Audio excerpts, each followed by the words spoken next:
Hello friends, this is Shobna here.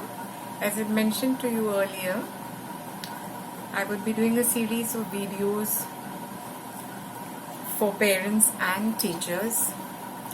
I'm sure parents and teachers are looking forward to some activities which will keep the children engaged and at the same time achieve some learning goals during this challenging lockdown period.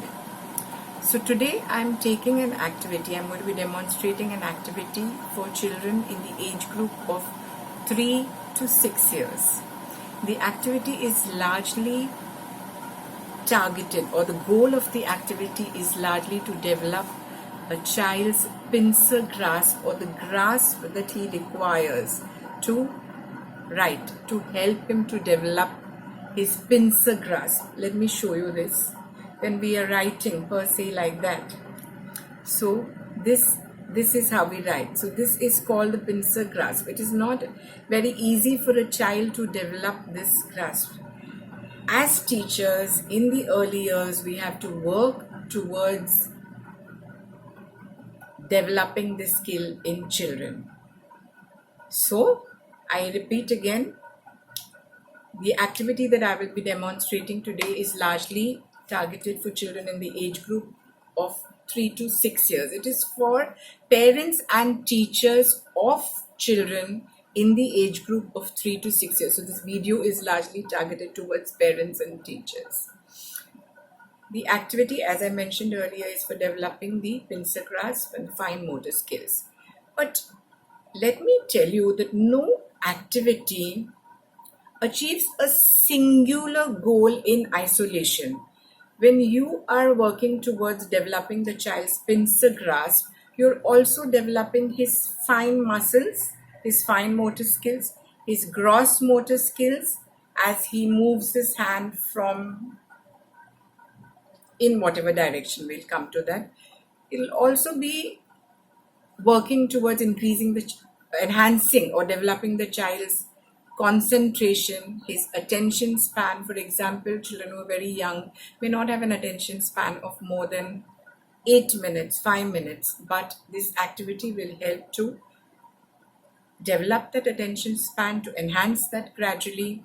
At the same time, it will also help in developing his visual skills, ability to distinguish visually between colors, between size, between shapes. So there's some maths happening alongside. We'll come to more of that later. I'll begin with my activity. So let's begin now. Yeah, one more thing that I would like to add before demonstrating this activity is that as parents and teachers, you need to get children into the right mindset or zone before you begin the activity with them. For example, in this lockdown period with everybody at home, you could make this a quiet moment for the child, where maybe, I'm sure parents also do set aside some hours where they put their children to work on some activities. If they haven't, then please do that now. So get your child into that particular zone first, where he will be able to concentrate and sit for that activity. I'm sure teachers know of transition techniques that we use to get children into a particular mindset. You could do, as parents, you could maybe do a rhyme with them. You could do some action game with them, some sounds with them, tell them a story, and then begin. Okay, so we're beginning this activity.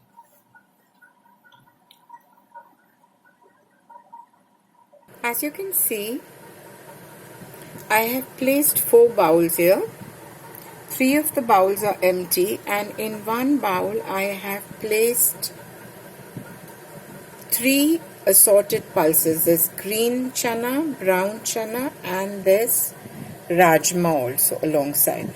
I haven't put too many pulses because the activity is just meant for around 7 minutes or so, or even lesser, but you can increase or decrease or use whatever other pulses that you have. Now once you place these 4 bowls, you could begin by demonstrating to the child and telling him that, see, um, the mother could tell she needs them for the kitchen or whatever. I mean, I'm sure you can do with this. And segregate. For example, you could do a demo by showing him that you're putting the rajma here in one bowl, the brown chana here in one bowl, and the green chana here in another bowl. And ask the child to do the same. Brown chana,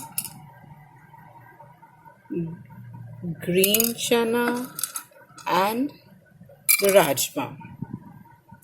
Okay? Leave the child by himself and let him or her complete segregating the pulses. Should take him 5 to 7 minutes. Some children may finish segregating all the pulses. Some of them may still have some left in their bowl and may get restless and not want to complete the activity. But I would suggest that you do not get obsessed with the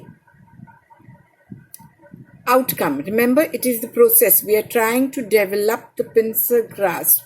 It should not be done at compromising on the child's, pushing the child a little bit more.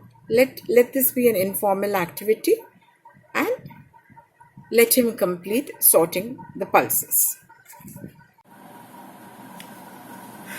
I hope you got a relatively clear idea about the activity. The demonstration was not too clear because this is a lockdown situation. There are limited resources available. The webcam or the cam is not here. The cam stand is not available. So just as everyone else is facing the challenges, so am I, and we have to make do with the resources that we have. I'm sure you got a gist of it. So let me come back to what I was saying is, once the child has segregated the pulses, now each child has a different method of segregating. In my observation, there are some children who would pick up, I'll just show you this, who would pick up from the bowl all the rajma or the brown chana or the green chana. So the child is first picking up one single pulse, putting it, then he's picking up the second pulse, maybe the brown watana, and putting it in the second bowl, and so on. There may be some children who would begin with segregating, maybe putting the brown chana in one, then the green chana in one, then the rajma in the other. So don't fret about that.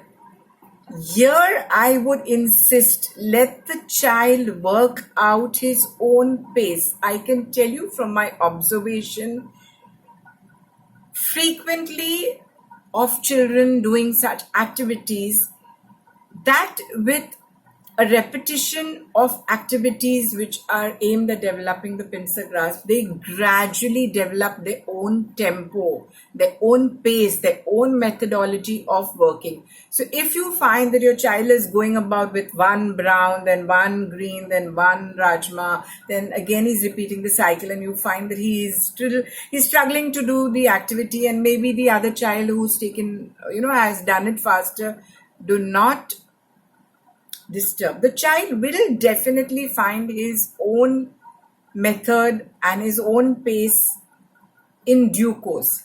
He is going to. Yeah? Okay. Now, as I told you earlier, I'm just repeating, this activity is that I have demonstrated is for parents and teachers who are dealing with children in the age group of 3 to 6 years. The activity can be made increasingly complex or simpler by changing the resources. For example, if in case you are still using pulses, if you find that your child is finding it very easy, you can increase the number of pulses. For example, along with green chana, brown chana and rajma, you could put little tuar dal, or you could put little matki, or you may eliminate the bigger pulses and just put the smaller pulses, or eliminate the smaller pulses and just put the bigger pulses for the smaller children. So the younger they are, the more difficult it is to get the fine grip. The older they are, this is easier. So for a younger child who's in the age group of 3 group, I would give something like a white watana or a white wal and something that is bigger. For an older child, I would maybe give him a matki or something. In this case, I have used pulses. We will be talking about other activities and other resources that we can use for developing the pincer grasp. Now, as I mentioned earlier, this activity is not, though it is meant to largely achieve the goal of developing the child's pincer grasp. Alongside, he's also developing his language and his vocabulary. He's learning the names of the different pulses. He's learning about shapes, about textures. Rajma is a little bit smoother to touch, whereas the chanas are a little bit more coarse. He may also learn counting and numbers. So every activity has assisted or ancillary goals developing alongside. I hope you have found this video useful. In case you enjoy it, please do like it. Hope to see you soon. Thank you. Thank you once again.